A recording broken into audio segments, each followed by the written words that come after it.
The second coming of Christ iprogram yakanangana nekudzoka kwaJesu Kristu. Idi Jesus is coming again. Asi mukati meBible zvinoita sekunge paachauya tinenge tisiri kumachechi, tiri kudzimba, kumabasa, kuminda nekumwe kwakadaro. Muprogramu inoyi ndina mukoma Gift Rodzi tati timboteera kudzimba kwatinoswera. Ichokwadi chiri kutaurwa naCaston Betera. Jesu haazouyi tiri kuchechi kana panzvimbo dzekunamatira. Achauya tiri kwatinoswera kwakasiyana siyana. Ikoko kwacho kwatinoraramira. Kungaa kumabasa, kuzvikoro, kudzimba. Ndosaka tati muchirongwa chinechi titenderei timbozotandarira ikoko kwamunoswera, kwamunoraramira. Nhasi mustudio tina Shailet Chakabveyo ndiye ari kuisa musign language. Mukoma Gift kwasai vateereri. Vateereri tinokuchingamidzai kuchirongwa The Second Coming of Christ. Tadzoka kumaraini nehurukuro yedu ine musoro yenyaya unoti unogona kukonzeresa part 3. Unogona kukonzeresa part 3. Mukoma Gift Rodzi ndo vari kutitungamira muhurukuro iyi. Pfungwa yatinoda kuti irambe iri mudariro. Yes. Kuti kumaraini uko vanhu vagare vachirangarira. Ndekuti zvinoitika ikoko ende unogona kuzviita uri one. Mukuyaruka, mukufamba, mukurarama. Asi vanhu vanofanira kugara vachirangarira kuti chese chandaita chine zvachinokonzera. Okay. Chakanaka, chakaipa, chine zvachinotokonzera, chine michero inouya. Alright. Imwe michero yacho inovava.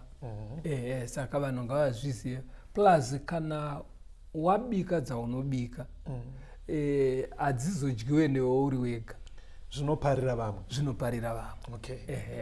Ndo pfungwa yatoda kuti irambe kuitira kuti vanhu vave responsible pakuita machoices, pakuita madecision. Okay. Pakusarudza nzira dzekufamba nadzo. Okay. Vazive kuti ndiri kutofamba nemairi pane zvichabudako zvisingazobudiri ini ndega. Okay. Handitazvona. Reka titore mwe muenzaniso. Takambotora muenzaniso yevasikana vakati kuti. Reka timbouyawo kuvakomana. It's okay. Because vakomana pakufamba kwavo, pakuyaruka, pakukura pane zvinobuda ikoko. Okay. Zvinobudira mhuri. Hande pana Genesis. Chapter 27. Toda kuti uverenge verse ya 6 kuenda pa 30 ne verse 41. Genesis chapter 27 verse 6. Rebeka akataura naJakobho mwanakomana wake akati, tarira ndanzwa baba vako vachitaura naEsau mukoma wako vachiti, nditorere mhuka undigadzirire nyama yakanaka kuti ndiidye ndikuropafadze pamberi paJehovha ndisati ndafa. Zvino mwana wangu, teerera inzwi rangu sezvandinokurayira.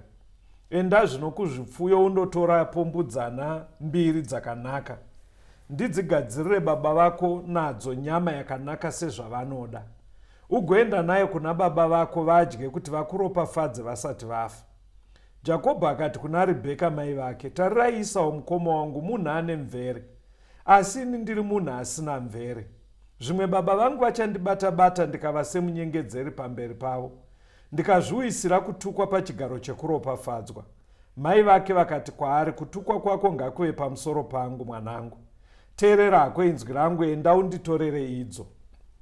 Iye akaenda akanodzitora, akadziisa kuna mai vake. Mai vake vakagadzira nyama yakanaka yaidikanwa nababa wake. Zvino Rebheka akatora nguo dzakaisvonaka dzaEsau mwanakomana wake mukuru, dzaaive nadzo mumba, akadzifukidza Jakobho mwanakomana wake mudiki. Akaisa nguo dzembudzana pamaoko ake nepamutsipa wake pakanga pasina mvere. Akaisa nyama yakanaka nechingwa zvaakanga agadzira muruoko rwaJakobho mwanakomana wake. Iye akaenda kuna baba wake akati, baba vangu. Iwo akati, ndiri pana hangu, ndiwaniko mwana wangu? Jakobho akati kuna baba wake, ndini Esau dangwe renyu, ndaita sezvamakandirayira. Simukai henyu mugare mudye nyama yangu yemhuka, mweya wenyu undiropafadze. Isaka akati kumwanakomana wake, wakurumidza seiko kuiwana mwana wangu? Iye akati, nekuti Jehovha Mwari wenyu waituma pamberi pangu. Isaka akati kuna Jakobho, chimboswedera hako ndikubate-bate mwana wangu, kuti ndizive kuti uri mwanakomana wangu Esau chaiye here kana kuti hausiwe. Jakobho akaswedera kuna Isaka baba wake. Ivo vakamubata-bata vakati, inzwi raJakobho, asi maoko aEsau. Asi haana kumuziva nokuti maoko ake akanga aine mvere semaoko emukuru wake Esau. Akamuropafadza. Akati, ndiwe mwanakomana wangu Esau chaiye here? Iye akati, ndini iye. Akati, uswedere pedo neni kuti ndidye nyama yemhuka yemwanakomana wangu, mweya wangu ukuropafadze. Iye akaiswededza pedyo naye, akadya, akamupawo waini akanwa. Ipapo baba vake Isaka vakati kwaari, swedera zvino unditsvode mwana wangu. Akaswedera akamutsvoda. Akanzwa munhuwi wenguo dzake, akamuropafadza akati, tarira, munhuwi womwanakomana wangu wakaita semunhuwi wesango rakaropafadzwa naJehovha.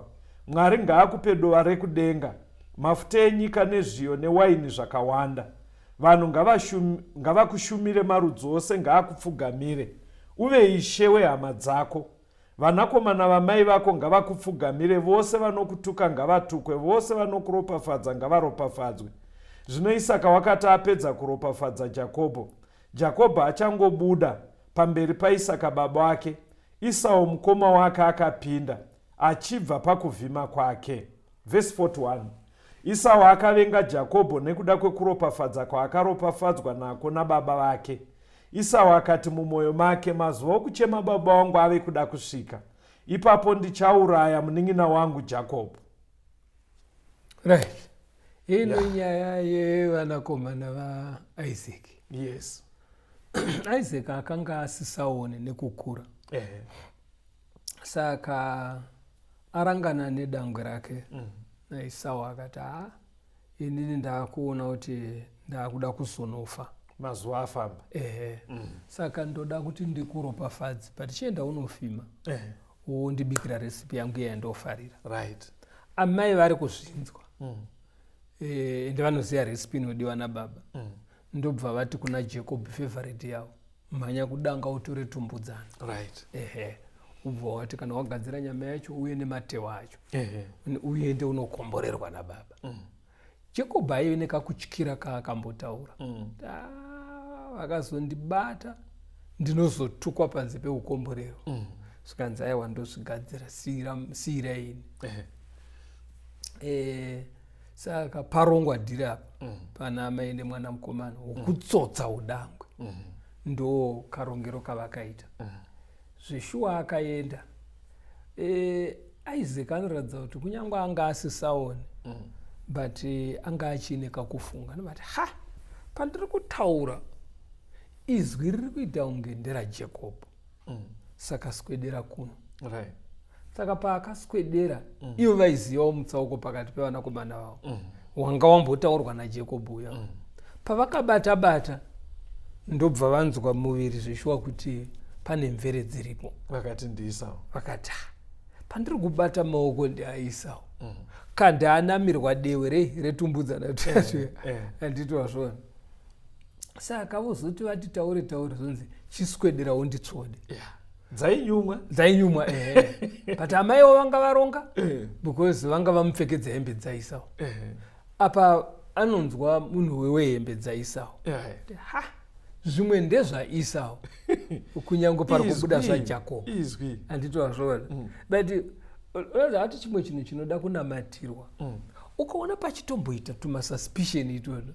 Regera nyaya yacho. Pane zviri kutoitika. Okay. Ende ukavarairwa unonzwa kunhuhwa kwehembe dzaEsau wotadza kubata kunhuhwa kwembudzi. Because haiswa matewe embudzi. Saka kune zvimwe zvinhu zvatofanira kuti sevabereki mumisha umu ngatigare tichinamata kuti Mwari, kana ndatonzwa kuti pane voice raJacob, itai ndinzwe futi kuti pane dewe rembudzi. Alright. Zvinoda kunamatirwa izvozvo. But Jacob abudirira. Right. Padhiri raitika panapa rabudirira. Zveshuwa anonyengera, obva awana utsotsi, obva atora udangwe nekutsotsa nedhiri. But Mwari zvavanoita manje zvinoda kuti zvizikamwe nevafana vavo.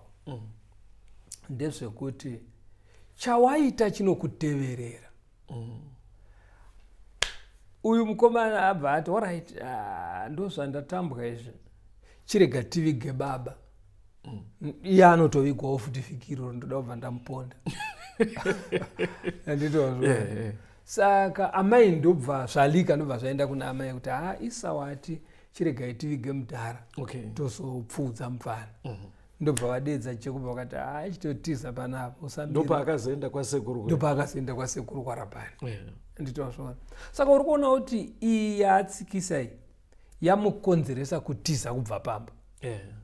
Ende kwaakanogara kwasekuru wake akanoita 20 years ariko. Nditozvona. Saka pane dzimwe dzinogona kuitwa nevafana dzinovabvisa pamusha. Because baba vakanofa ariko, amai vakafa ariko, kujerika. Kujeri. Saka vafana vakupota vanogona kutsikisa dzinotoaisa kujeri. Zvekutodzoka musha wavharwa, kusina baba, kusina amai, misha radongo, pasina pekutangira muupenyu. But mukoma, ndapanzwa ipapo. Pabvunzwa nababa wanzi wakurumidza seiko kuiwana apa. Ipapo ndachifunga kuti tibatsirane nevakomana vechidiki. Vakomana vachada vazhinji avachada mari inononoka mukoma. Vanoda life yekuti vanofamba vari mufast lane. Zvinokasika. Ngandipe example yekurima. Kurima aninoziva kuti kana waida kuita mari nekurima minimum igore usati waita mari. Because pane kuprepare land, kudyara, kusakura, kukohwa, kuomesa nekuzonotengesa almost a year. Saka handisipo pakuti mabasa akanaka ndeaya, but zviri kuita kunge vechidiki vedu vanoda mari iri fast. Pari kubvunzwa mubvunzo wakurumidza sei kuiwana. Unoziva kuti Isaac anoratidza kuti anga aine hunhu mari. Vabereki vazhinji vemazuva ano havachambobvunza. Havanyumwe. Kungodedzwa, saka mozouya motora mbeu kuti mari yacho uri kuiwana sei yembeu. Yekuti unobva watenga gejo nemiromo yacho, ubva watenga nembeu nemafertilizers, uri kumbonyashanda basa rei. Ubva aturika masora. Ubva afuta nemotikari. Ubva asvikocheresa mugodhi nekusiya aturika masola. Asi munonyaziva kuti mwana wenyana wasvika vumvu. Saka bvunzai kuti ari kunyanyoita sei. Uri kumboita nezvei. Pamwe ari kutoita zvakachena asi kubvunza kwakakosha. Zvakakoshera muteereri. Mazuva ano imwe nzira iri nyore inoitisa mari chop but inonyangadza Mwari chingochani. Saka muchaona kuti tine vana vakawanda vakomana vari kupinda mutsika yechingochani. Mari zveshuwa vanoita but zvinhu zvinonyadzisa. Ende zvikutoita kunge zvikuramba zvichiwedzera kumaraini kwatinogara. Saka sevabereki panoda kuchenjererwa ipapo. Tinogona kuuchirira nekupembedza vana but vari kurarama muhunhu hunosemedzesa. But pfungwa hombe yandabata ndekuti pamadecisions atinoita vakomana pane decision inogona kuita kuti utadze kuzoona kurwara kana kufa kwababa uri mujeri. What about madrugs mukoma? Madrugs ndoma mabasa ari kuitwa iwayo. Vanhu vari kutodecide kuatengesa kana kuashandisa. Ungabatsire kuti kudii pamukoma? Izvozvo ndozvatiri kuti unogona kukonzeresa. Muchaona kwatiri kuenda edu mberi tichasvika neko. Tichasvika nepapo. Hurukuro yedu iri kuti unogona kukonzeresa part 3. Regai timbonzwa rwiyo.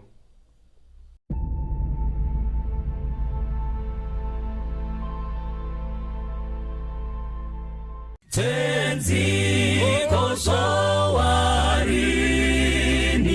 musati masvika moyo yedu yaneta nekungumirira yowarini yonguwa inopenya kwazvo kupenya kwembiri nekuonekwa kwenyu.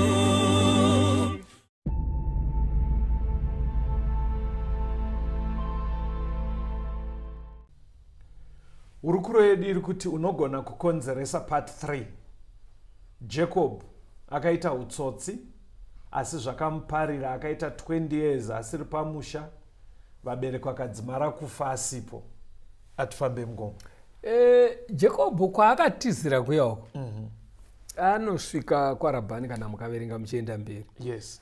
Anobva asvikofarira musikana mudiki Rachel. Aivepo. Ndokubva vataurirana nasekuru. Zvikanzi sezvo usina pfuma yauinayo uchitoshandira. Otema ugariri 7 years. Right. Saka akashandawo zveshuwa. Musi wekuchata zvinoita sokuti muchato yaitwa usiku. Mudzimai obva aperekwa. Saka ndo pakatsotswa. Panze pekuperekerwa Rachel ndobva apiwa Leah. But akafuma achikomblena ka? Akafuma achikomblena. Ko ndiipiwa usiri weRachel? Akati ndo zvatoitwa nana baba. Oenda kuna sekuru, ko manditamba ka? Sekuru akati kuno kwedu ndakandisinawo kutaurira musukuru. Musikana mudika atangire mukoma kuroorwa. Ndosaka takupa Leah. Zvokuti kana uchida Rachel wakutomushandira futi. Dzimwe 7 years. Saka uri kuona chimwe chidzidzo chinobuda apa. Ndechekuti painzi naJesu paya paitira vamwe zvaunoda kuzoitirwawo. Iye yaakasiya aita mukoma yekumutsotsa. Apa atsotswawo manje. Andinozoona. Saka Mwari ari kuti recipe yaunopakurira vamwe iwe uchaibikirwawo ukaipakurirwa. Atsotswawo apa. Saka vanhu ngavazviziye muupenyu kuti dzaunenge uchitsikisira vamwe, Mwari achakutendera bedzi pane imwe nguva kuti utsikisirwewo dzakadaro. Ndo yakaitwa naJacob, yakaitirwa Jacob. Right. Handei pana mapisarema 119. Mukoma. Muri kutere hazvisi kunyanyonangana nechidzidzo ichi. Muri kutere munhu anoba zvinhu pakambani. Aine mukomana ari kumusha. Mwari angonotendera kuti mukomana yambiro huku. Uzi kuti unoita makore. Haana kodzero yekunyatsomira pachuru achita kuti aive mbavha ndakamudzinga. Plus chero ukasazvibata ka unoita makore maprojects ako asina kwaanoenda. Unogona kutoona kuti iwe watanga nehuku 30 ka uri kungodzengerera uchitodarikwa nemunhu akatanga nehuku 1 achirumurira. Hauna zvinhu zvako. You reap what you sow. Exactly. Mukoma. Matitende pana mapisarema 119 ka verenga kubva pavhesi ya9 unzwe. Mapisarema 119 verse 9. Jaya ringaramba richinatsa nzira yaro seiko kana richichenjerera sezvino rashoko renyu. Ndakakutsvakai nemwoyo wangu wose, musanditendere kutsauka pamirayiro yenyu. Shoko renyu ndakariviga mumwoyo mangu kuti ndirege kukutadzirai.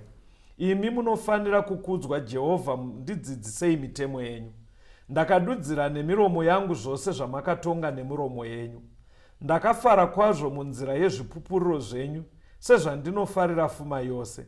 Ndichafungisisa zvirevo zvenyu nekurangarira nzira dzenyu. Ndichazvifadza nemitemo yenyu, handikanganwe shoko renyu.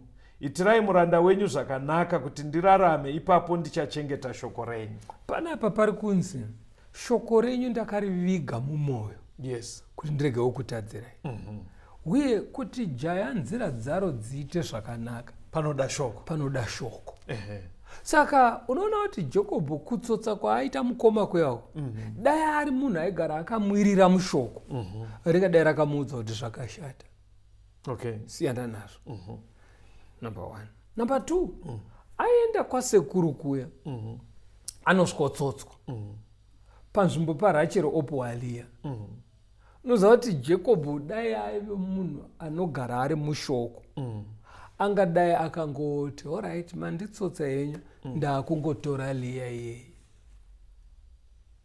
Unoziva kuti kana uchiverenga munhoroondo nyaya yemhuri yake ichifamba ichienda mberi, kuna Leah kunoberekwa vanakomana 4.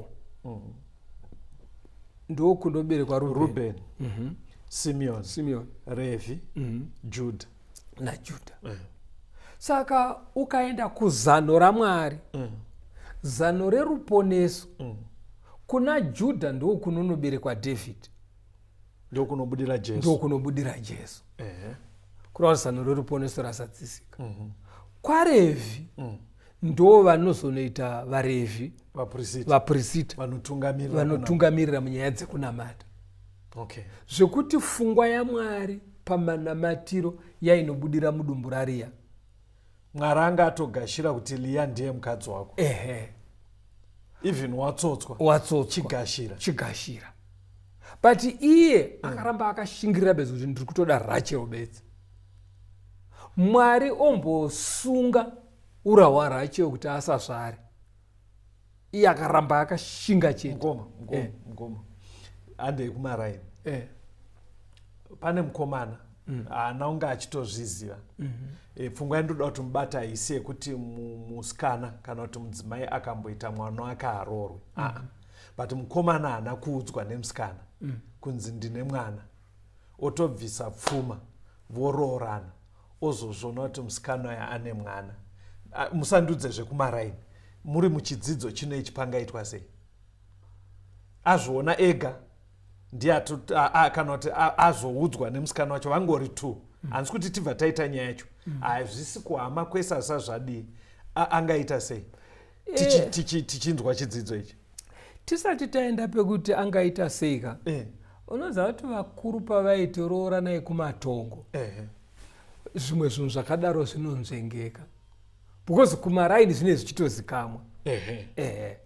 Iye kuti unono yekupfimbana mutsamba munhu anogara kumuzarabane uko iwe uri kwachecheche kumanikarendi uko ndo panowanzobuda dzakadaro. Saka rayira vafana vako kuti regai kumhanya. Itai homework yenyu musati mamhanya. Alright. Ipapo pakakosha. Kana wanyatsoteera uchifamba mukutya Mwari, ukazoona Mwari akutendera kunobuda naikoko, waita zvese zvinofanira kuitwa. Aiwa gashira iti Mwari ndimandipi. Ndopanda nchida mukoma. Kazhinji vakawanda vaone Mwari dzimwe nguva achitendera zvakadaro. Unoona munhu anoda kubva achinyepera kungwara ipapo. Kuti aida kundiitisa munhu akapusa inini. Une wakatopusawo. Ko iyi haasi tabvisa vane mwana. Mamusiri kunyatsa kudanana. Zvinoitika mukoma maikona ndibvunza kuti munei muchiita sei but ndo zviri kumaraini. Mamusiri kunyatsodanana. Abva aita nhumbu. But ngosina pfungwa. Afana kuti ndine musikana wangu chaiye. Panoitwa sei apo? Ipapo manje. Ndo zvakaitwa naJacob. Kuti vanditamba wangu wanda ndichinatsoda ndiRachel. Saka pakadaro usaite nharo. Chingogashira uyu. Wototanga kumuda. Onamata kuti Mwari ndo zvazvari chindiperekedzai. Okay. Saka Jacob akaitiswa barika because aroora Rachel. Mwari ndokuita saanofuratira. Hakuna kuita mwana. Rachel akati toenda mutsika. Mutsika dzechihedheni dzaiti kana vahosi vatadza kuita mwana, ipa musikana webasa aitire vahosi mwana. Ndobva apa maid wake. Uyu Lea akati ndakundwa. Ndobva aunzwawo maid wake. Pakaita madzimai 4. Chaifanira kugaidha Jacob ishoko ramwana riri enda pana Maraki 2 unzwe verse 13 uchidzika. Malachi chapter 2 verse 13. Munoitwa izvozvo munofukidza hatari yaJehovha nemisodzi nekuchema nekugomera. Naizvozvo haacharangarire chipiriso kana kuchigamuchira nomufaro pamaoko enyu. Kunyange zvakadaro munoti, nemhaka yeiko? Nekuti Jehovha akanga ari chapupu pakati pako nomukadzi weujaya hwako, wawakanyengera kunyange ari shamwari yako, nemukadzi wako wawakaita sungano yako naye. Ko, haana kuita mumwe chete? Kunyange akanga aine mumwe mweya wakasara here? Zvino wakaitirei mumwe chete? Wakatsvaka rudzi rwaMwari. Saka chenjererai mweya yenyu kurege kuva nomumwe anonyengera mukadzi weujaya hwake. Saka papfungwa yaMwari, Mwari ari kuti dai ndaida kuti varume vaite mabarika. Pandakasikira Adhamu mukadzi ndaona kuti anoda mudzimai. Mbabvu dzake dzazisati dzapera. Kuti nditore imwe yechipiri kana dzimwe 3 ndimugadzirire vakadzi vakawanda. Mweya wokufemera ndandichinawo. Nemhaka yei ndakaguma ne1 ndo pfungwa yangu pamarriage. Iya inonotaurwa kuna Vakorinte yekutanga 7 iya pa verse 2. Vakorino kutanga 7 verse 2 asi nekuda kwoupombwe murume mumwe nemumwe ngave nemukadzi wake nemukadzi mumwe nemumwe ngave nemurume wake. Mukoma mavhesi aya mukoma uchishandisa bhaibheri pane imwe ari kunyatsoti murume mumwe nemumwe kureva kuti 1 murume ngaaroriwo mukadzi 1 mukadzi aitewo murume 1 zvebarika chiri kukonfyuza chii kumaraini mukoma. Vanhu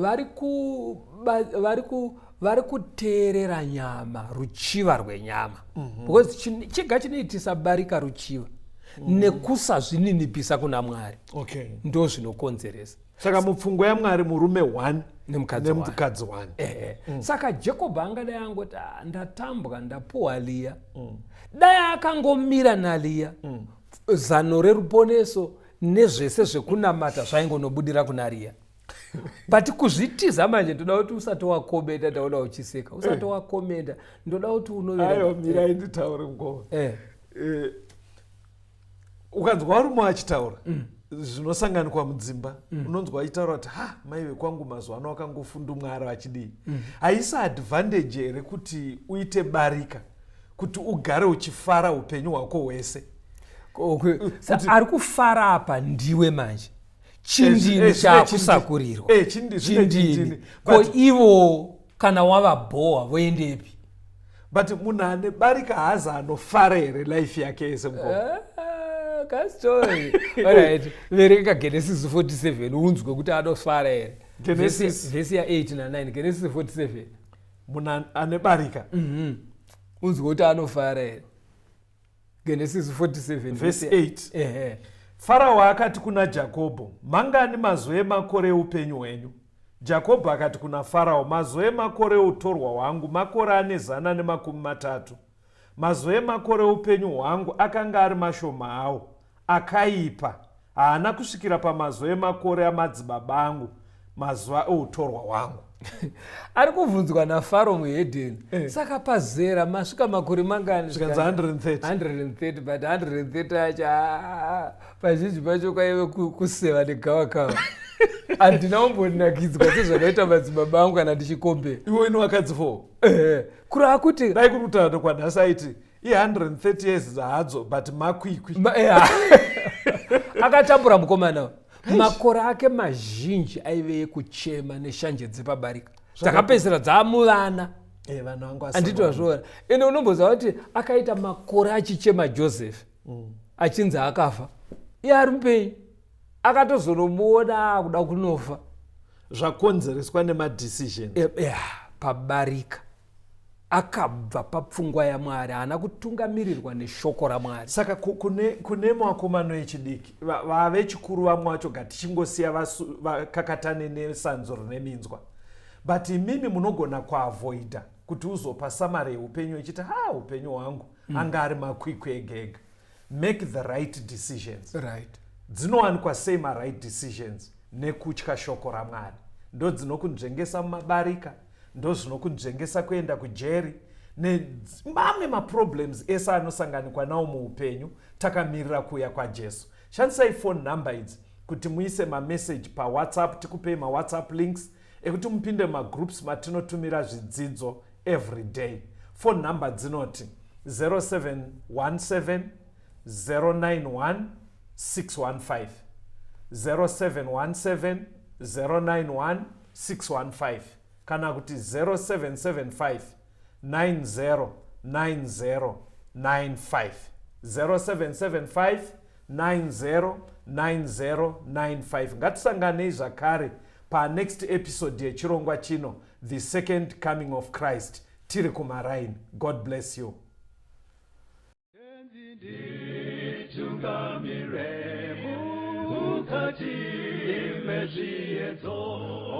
Mananda ni bata temwe dombo ni wikende mwemo otunga mirete tenzidi tunga mirete se mwana awonyara tamu unganyara tinyana mananda ano munzwa Nyara